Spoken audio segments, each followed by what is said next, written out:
limon.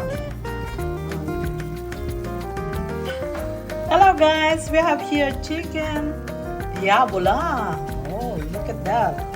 So we have garlic, lemon, and timian. So, yummy, yummy. And slowly cooking.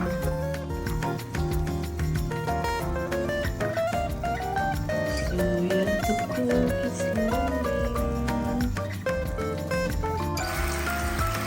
So ayan guys, naluto na ang ating tanghalian. Yan ay ang ating chicken diabola. So guys, kain tayo.